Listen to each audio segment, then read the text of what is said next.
بسم اللہ الرحمن الرحیم 5 رمضان المبارک تراویح میں قرآن کریم کا جو حصہ پڑھا گیا سورۃ المائدہ، اس کا خلاصہ اور مضامین انشاءاللہ آپ کی خدمت میں عرض کرنے لگا ہوں۔ سورت کا نام سورہ مائدہ ہے۔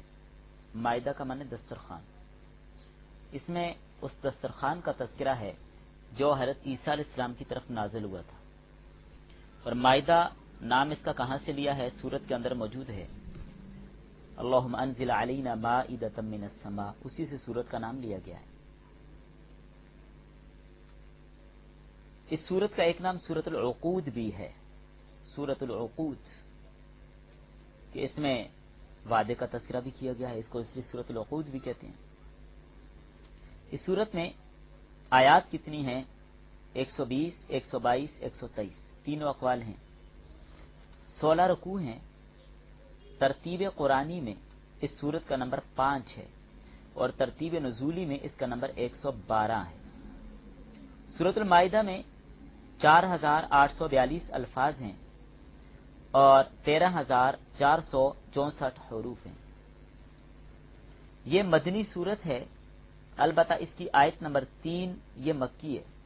فتح مکہ کے موقع پر الیوم اکملت لکم دینکم یہ آیت نازل ہوئی تھی۔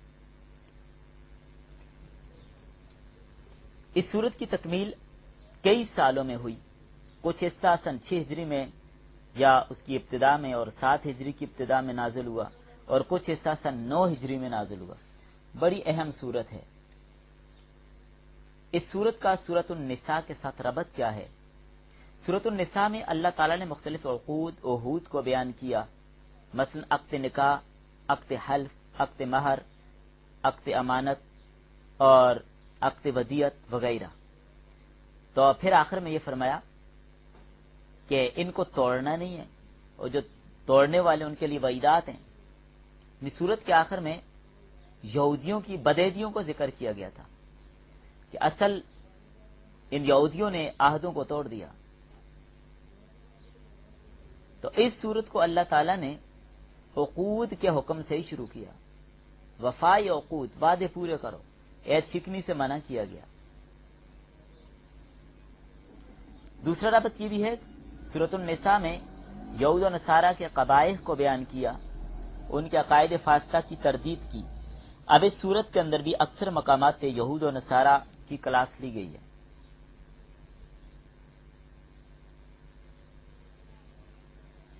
اس صورت میں بہت کچھ بیان ہوا، خصوصاً یہ جو سورہ بقرہ ہے، سورہ آل عمران ہے، سورہ نساء اور سورہ مائدہ، یہ تو ہر آدمی کو سیکھنی چاہیے ترجمہ اور تفسیر کے ساتھ مکمل طور پہ۔ یہ تو صرف ایک خلاصہ ہے، مکمل طور پہ ہر مرد اور عورت کو یہ سیکھنا چاہیے۔ اس صورت میں جانوروں کی حلت اور حرمت کو بیان کیا، کون سی جانور حلال ہیں، کون سی حرام ہیں۔ تو اس میں یہ بات ذرا ذہن میں رکھ لیجئے کہ جانوروں کو آپ حلت اور حرمت کے اعتبار سے 4 طرح تقسیم کر لیں، یعنی کون سے حلال ہیں کون سے حرام ہیں، تاکہ ضابطہ سمجھ آ جائے۔ تو آبی جانور، چوپائے، پرندے اور درندے۔ اب دیکھیں درندے جتنے بھی ہیں سارے کے سارے حرام ہیں، خصوصاً درندوں میں جو چیر پھاڑ کر کھانے والے انہیں کو تو درندے کہا جاتا ہے نا، جو چیر پھاڑ کر کھاتے ہیں تو یہ حرام ہے۔ پرندوں میں وہ جانور جو پنجے سے شکار کرتا ہے، وہ پرندہ جو پنجے سے شکار کرتا ہے وہ تو حرام ہے، باقی سب حلال ہیں۔ اور اسی طرح چوپایوں میں جو اپنی کچلی کے ساتھ شکار کرتا ہے وہ حرام ہے، باقی سب حلال ہیں۔ اور آبی جانوروں میں صرف مچھلی حلال ہے، باقی سب حرام ہے۔ جس آبی جانور پر مچھلی کی تعریف صادق آئے گی وہ مچھلی ہوگی۔ اور حشرات الارض یہ سارے کے سارے حرام ہیں۔ تو اس سے سب کو سمجھنا آپ کے لیے آسان ہو جائے گا۔ پھر حالت احرام میں شکار کی ممانعت بیان کی، حرمت والے مہینوں کے احترام کا ذکر کیا گیا، قربانی کے جانور جو حاجی کے جانور ہوتے ہیں، حاجیوں کی قربانی ہوتی ہے، ان کو قلادہ ڈالا ہوتا ہے، ان جانوروں کے ادب اور احترام کو بیان کیا۔ آیت نمبر 3 میں مردار، خون، خنزیر اور غیر اللہ کے نام پر ذبح کیے جانے والے جانوروں کی حرمت قطعی کو بیان کیا گیا، اور جس جانور کو چوٹ لگ جائے دوسرے جانور سینگ سے مار دے، گلا گھٹ جائے، یہ سب حرام ہوتے ہیں۔ اس طرح فال کے تیروں کے ذریعے سے جو یہ سارا کچھ کیا جاتا تھا یہ بھی حرام ہے۔ تو اس کی مختلف صورتیں ہوتی تھیں، فال نکالتے، تیر نکالتے، جس پر جس کا نمبر آتا اتنا وہ لے جاتا، پیسے حالانکہ سب نے ڈالے ہوتے، ایک کا نمبر آ گیا سارے کا سارا وہ لے جاتا، پورا اونٹ وہ لے جاتا۔ تو یہ سب ناجائز ہے۔ آج کل جو لاٹری جو ہمارے یہاں دکانداروں کے پاس ہوتی ہے یہ سب جوئے کی مد میں ہے، یہ جائز نہیں۔ کتے کے ذریعے شکار کرنا، کتے کے ذریعے شکار کرنا، اس کے لیے کچھ شرائط بیان کی کہ کتے کے ذریعے شکار کرنا درست تو ہے لیکن اس کے لیے کچھ شرائط ہیں۔ اگر شکار اور ذبیحہ کے بارے میں حلت و حرمت میں شبہ ہو تو اسے نہیں کھایا جائے گا، یہ ایک ضابطہ ہے، یہ بات بھی ذہن میں رکھیے گا۔ اب دیکھیں امام ابو حنیفہ رحمہ اللہ کے نزدیک 5 شرائط ہیں، اگر یہ پائی جائیں تو جانور کا کیا ہوا شکار حلال ہوگا۔ پہلی شرط یہ ہے کہ شکاری جانور شکار کو زخمی کرے، اگر زخمی نہیں کیا تو پھر حلال نہیں ہوگا۔ نمبر 2، یہ کتا سکھایا ہوا ہو، یعنی اس کو بھیجے تو آج جائے، واپس بلائے تو فوراً واپس آ جائے، سکھایا ہوا۔ اور نمبر 3، اس کے ساتھ کوئی جاہل کتا جس کو سکھایا ہوا نہیں ہو اس کے ساتھ نہ ملو، اگر یہ دونوں مل کر شکار کرتے ہیں تو پھر حلال نہیں ہوگا وہ شکار۔ حضرت علی رضی اللہ عنہ نے یہ پوچھا تھا کہ یا رسول اللہ بعض اوقات ہم اپنا کتا شکار پر چھوڑتے ہیں، اس کے ساتھ کوئی دوسرا کتا مل جاتا ہے تو کیا ہم اس شکار کو کھا سکتے ہیں؟ فرمایا نہیں، آپ نے تسمیہ اپنے کتے کو بیچتے ہوئے پڑھی ہے، اس دوسرے پر تو نہیں پڑھی نا، لہذا وہ حرام ہوگا۔ اور نمبر 4، کتا شکار کر کے لائے اور مالک کو لا کر دے، خود کچھ بھی نہ کھائے۔ اگر کوئی کتا خود کھاتا ہے تو مطلب یہ اس نے شکار اپنے لیے کیا، آپ کے لیے نہیں کیا، پھر وہ حلال نہیں ہوگا۔ اور 5ویں شرط یہ ہے کہ کتے کو بیچتے وقت بسم اللہ پڑھ کر چھوڑا گیا ہو، بسم اللہ پڑھ کر چھوڑا گیا ہو۔ یہ بات دھیان میں رکھیے کہ کتے نے جس جگہ سے حملہ کر کے اس کو زخمی کیا اس جگہ کو کاٹ کر پھینک دینا ہے۔ پھر اس صورت میں تکمیل دین کا اعلان کیا گیا، جو بہت بڑا اعزاز ہے کہ دین مکمل ہو گیا، اب کسی اور دین نے نہیں آنا، کسی اور نبی نے نہیں آنا، نبوت ختم ہو گئی، قیامت تک یہی دین رہے گا۔ مسائل وضو کو اس صورت کے اندر بیان کیا گیا، 4 فرائض جو وضو کے ہیں وہ بیان کیے گئے۔ تیمم کے مسائل کو بیان کیا گیا کہ اگر پانی نہ ملے تو تیمم کر لیجئے۔ عدل و انصاف کو تھامے رکھنے کی تاکید کی۔ حضرت عیسیٰ علیہ السلام کو الہ کہنے والوں پر فتوی کفر لگایا گیا، اور بنی اسرائیل کی جو وعدہ خلافیاں تھیں ان کا تذکرہ بھی اس میں کیا، اور بنی اسرائیل کی بزدلیوں کا تذکرہ بھی کیا گیا۔ وہ جو حضرت موسیٰ علیہ السلام نے ان سے فرمایا تھا کہ یہ قوم رہتی ہے، جا کر ان سے جہاد کرو، ان کو نکال دو، کہنے لگے فَاصْبِرْ أَنْتَ وَرَبُّكَ فَقَاتِلَا إِنَّا هَاهُنَا قَاعِدُونَ، ان کی اس بزدلی کو بھی بیان کیا گیا۔ اور قتل و غارت گری کی سزا کا ذکر کیا گیا، اور حضرت آدم علیہ السلام کے 2 بیٹوں کا واقعہ یعنی حابیل اور قابیل کا واقعہ بھی بیان کیا گیا کہ انہوں نے کس طرح، قابیل نے کس طرح اپنے بھائی حابیل کو قتل کیا۔ پوری تفصیل واقعہ قرآن کریم میں جو مائدہ میں آپ وہاں پر پڑھ سکتے ہیں۔ قصاص کے مسئلے کو بیان کیا، آیت نمبر 44 تا 47 بالترتیب فرمایا کہ اللہ کے حکم کے مطابق فیصلہ نہ کرنے والوں کے بارے میں کیا فرمایا، وہ کافر ہیں، وہ ظالم ہیں، وہ فاسق ہیں۔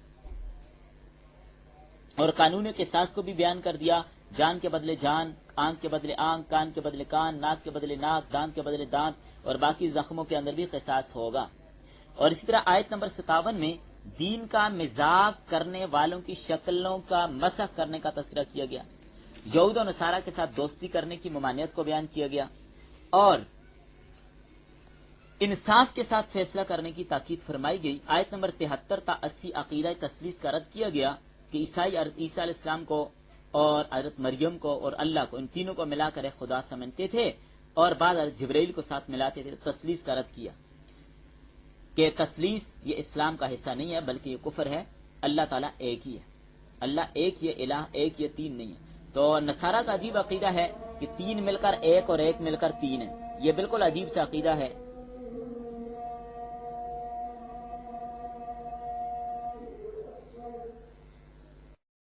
تو عقیدہ تثلیث کی یہاں پر تردید کی گئی ہے کہ اللہ ایک ہی ہے، اللہ 3 نہیں ہے۔ تو عجیب نظریہ، عجیب موقف ہے عیسائیوں کا کہ 3 مل کر ایک اور ایک مل کر 3، اس کی سمجھ نہیں آتی۔ تو بھائی 1 مل کر 4 اور 4 مل کر 1 کیوں نہیں ہوتا؟ یہ بھی کہو نا، 1 4 اور 4 1 ہوتا ہے، یہ کبھی نہیں کہیں گے۔ 1 5 اور 5 1 ہوتا ہے، یہ کبھی نہیں کہیں گے۔ لیکن یہ کتنی 1 3 اور 3 1 ہے، الٹی منطق ہے۔ اور اس طرح اس صورت میں یہود کے برے خصائل کو بیان کیا، نصارہ کے مشرکانہ عقائد کی تردید کی گئی، اور بیہودہ قسم کی قسموں کی ممانعت کی گئی، اور کفارہ قسم کو بھی بیان کیا گیا، وہ سورہ بقرہ میں بتا چکا ہوں کہ جو یمین لغو ہوتی ہے، لغو قسم ہوتی ہے، اس پر کفارہ بھی نہیں ہوتا، مواخذہ بھی نہیں ہوتا، اور جو یمین غموس ہوتی ہے اس پر کفارہ تو نہیں ہے لیکن گناہ ضرور ہوگا، اس پہ توبہ استغفار کرنا چاہیے۔ اور یمین منعقد اور مستقبل کے حوالے سے کھائی جائے تو یہ منعقد ہو جاتی ہے، اگر اس کے خلاف کرے گا تو اب کفارہ لازم ہوگا۔ کفارہ کیا ہے؟ جو صاحب استطاعت امیر آدمی ہے وہ 10 مسکینوں کو کھانا کھلائے گا، 2 وقت کا کھانا۔ پھر ان مسکینوں کے لیے بھی شرائط ہیں، ان میں کوئی نابالغ نہ ہو، بوڑھا نہ ہو، کمزور بیمار نہ ہو، اور جن کو دن کو کھلایا جائے انہیں رات کو بھی کھلایا جائے، سید نہ ہو، یہ بہت ساری اس کی شرائط ہیں۔ اور اگر اس کی طاقت نہیں رکھتا تو پھر 3 روزے رکھے گا مسلسل۔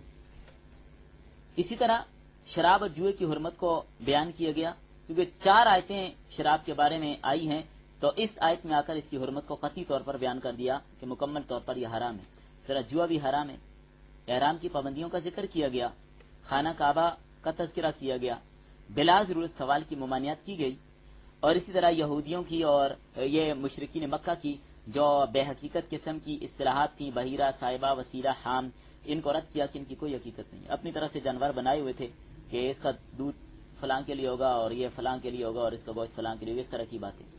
تو بہت اہم ترین صورت ہے، اس میں بہت سارے مسائل اس صورت کے اندر بیان کیے گئے ہیں۔ اس صورت کو پڑھنے والے انشاءاللہ حلال اور حرام کے مسائل کو سمجھ جائے گا۔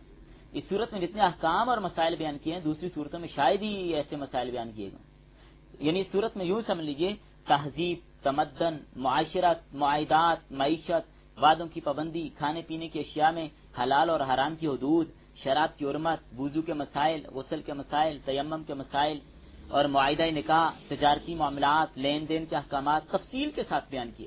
پھر اس میں وصیت کے مسائل، ذبیحہ اور شکار کے مسائل، حالت احرام میں شکار اور اس کی جزا، ارتداد کوئی مرتد ہو جائے اس کی سزا، اور جوا، چوری اس کی سزا، رازنی کوئی اگر راستے میں بیٹھ کے ڈاکہ ڈالتے ہے تو ڈاکوؤں کی سزا کیا وہ بھی صورت میں تفصیلاً بیان کی گئی ہے، اور مردار کی مختلف صورتوں کا ذکر کیا، حلال اور حرام جانوروں کے بارے میں زمانہ جاہلیت کی جو خود ساختہ اصطلاحیں اور اصول تھے ان کی تردید کی گئی، اور 3 اہم واقعات بھی صورت کے اندر موجود ہیں، حضرت موسیٰ علیہ السلام کے ساتھ بنی اسرائیل کا رویہ، اور نمبر 2 آدم علیہ السلام کے 2 بیٹوں حابیل اور قابیل کا واقعہ، اور نمبر 3 نزول مائدہ کا واقعہ جس کی نسبت سے سورت کا نام بھی رکھا گیا ہے، اور آخر میں عیسیٰ علیہ السلام کے معجزات اور لوگوں کی معجزات کی فرمائش، اس پر سورت کو ختم کر دیا گیا۔